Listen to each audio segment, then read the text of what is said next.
Hi, third grade friends. It's Mrs. Brown, and I've got another book for us. Today's book comes from a series about Mrs. O's class, and it's called Gramps at School. Now, Mrs. O, that's her right there, and her class, Gabe, Sasha, Max, Tony, and Amanda. Each one of the books in Mrs. O's class series focuses on one of the characters. And this week, Gramps at School focuses on Tony because Gramps is his grandfather. Now, before we preview the book, let's take a look at that little snippet on the back to see if we think we're going to like it. Not at school. Gramps makes stinky inventions. He says ain't. He doesn't belong at school at all, but he's coming unless Tony figures out a way to stop him. Whoa. Well, no, that's true, guys. Ain't really isn't a proper word. But that doesn't mean Gramps doesn't belong at school. I bet Gramps went to school when he was younger. Oh, let's see why Gramps is coming to school and why Tony wants to stop him. So check it out. There's Tony, and there's his grandpa. And the first thing the author of the story does is describe Gramps. In fact, she says that he is a big man with a big voice and huge laugh. And sometimes when he talks and he's describing something, he flings his arms out and it's almost like he fills the whole room. Can you imagine that? If he had his arms wide open and he was so big that he filled the whole room? Wow. My grandpa was a big guy too. He was like 6'4", so my grandpa was kind of big like that. But guess what? It's career week at school, and all of the parents are signing up for a time to come talk about their jobs. This kind of reminds me of when we do career day at school when we're normally there together. Well, Gramps is going to come talk about his job. Now, he works at an auto repair store, but he's also an inventor. One time, he invented a cooker that attached to the tailpipe of a car, and he made biscuits with it.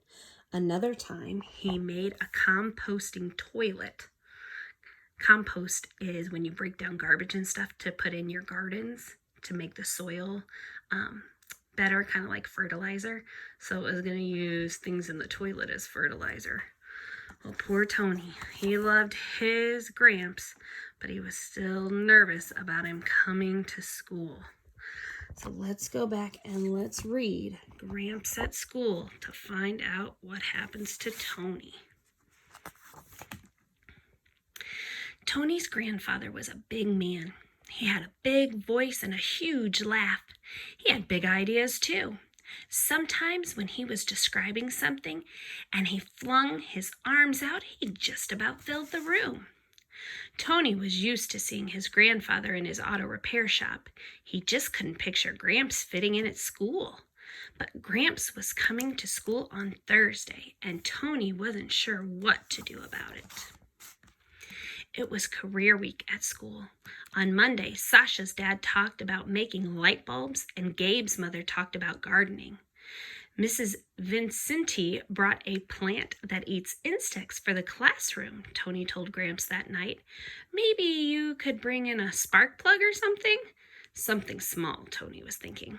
I'll come up with something, Gramps said. Don't you worry. But Tony did worry. On Tuesday, Daniel's mom brought in an appendix in a jar. She talked about surgery, and she stitched up a rip in a teddy bear. It's my sister's bear, Daniel said over and over again. You could show everyone how you repair an electrical cord, Tony suggested to Gramps that night. I've got some ideas, Gramps said. That was the problem. Gramps was full of ideas. Crazy ideas. What if he brought his tailpipe cooker and passed out biscuits he cooked in it on his drive to school? Even worse, what if he brought his stinky fly trap or his toilet bowl bird bath? Tony would die of embarrassment. On Wednesday, Amanda's dad brought in a bowl he made and gave everyone a lump of clay. Max's mom talked about what she did in the bank. Too bad she didn't bring any money samples to hand out. Instead of Gramps, why don't you come for Career Day, Mom? Tony asked that night. Or Dad? We're pretty busy, Tony's mom replied. They had moved into town to help Gramps at his repair shop. When Gramps retired, they would take it over. Besides, Gramps is looking forward to this visit so much. So Tony knew he was stuck.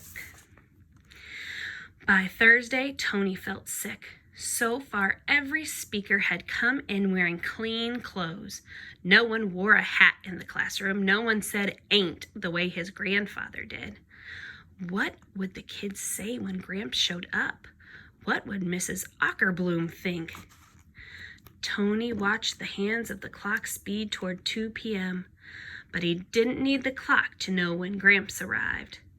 What's that noise? Gabe exclaimed. Kids in Mrs. O's room raced to the window. Tony didn't need to look. He knew it was Gramps in his old truck. Check out that heap, Daniel said. Gramps had put his truck together himself from old parts he collected over the years. It ran on used cooking oil. Gramps was proud of that truck, and Tony was proud of Gramps for making it. He went over to the window to tell Daniel and Gabe. But then he saw what Gramps had in the truck, and he wanted to sink right into the floor. Oh, goodness. Tony hurried over to his teacher. Mrs. O, he said, why don't I go out, get my grandfather and bring him into the classroom? He could tell Gramps that Career Day had been canceled that afternoon and they'd go home instead. Actually, your grandfather called this morning and suggested we go out and meet him in the parking lot, Mrs. O said. He has some things to show us, so let's line up and... Tony couldn't imagine standing around with his whole class while Gramps explained how his composting toilet could turn human waste into garden soil. Maybe I should go to the library and borrow the camera so we can take pictures, he said. He could take a long time to find the camera and the batteries, maybe even the rest of the school day. But Mrs. O held up a camera. Great minds think alike, she said. While the rest of us get ready, why don't you go and tell your grandfather we're on our way? When Tony got out to the truck, he found Gramps setting up his tailpipe cooker on the bumper. I ain't gonna cook anything in it today, Gramps told him, but I thought the kids could see how I rig it up. Maybe you could tell them about the biscuits we make in it.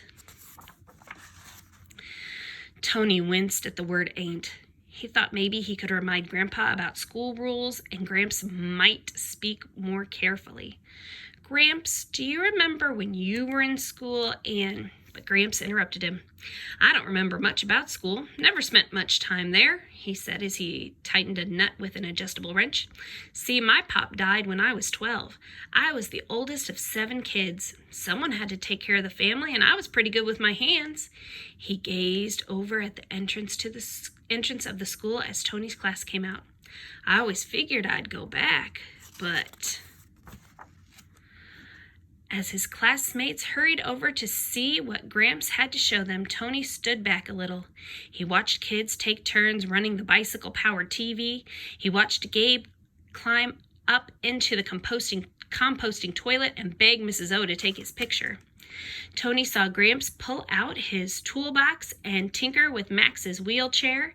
He heard Sasha ask for the biscuit recipe, and Daniel ask how many miles per gallon the truck got. I'm 10, Tony thought, almost 11. He tried to imagine quitting school and going to work to support a family of 8. He thought of all the things Gramps had to learn to do on his own. Tony stepped up beside his teacher. Mrs. O, he said quietly, I was wondering, do you think Gramps could come into the classroom now and then and help us with some of our projects? Mrs. O grinned at Tony. Once again, great minds think alike, she said. I was wondering the same thing.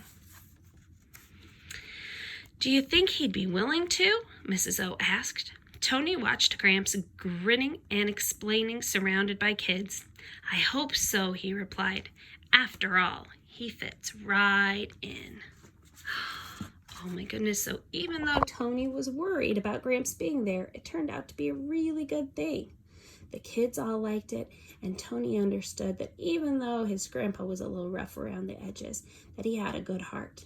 So I want you guys to think about careers. Since we're not together at school to have career day this year, I want you to, if you want to, now you don't have to, but I would like you to email me and tell me all about the careers of the people in your family. Do any of them do anything exciting? Where do they work? What do they do?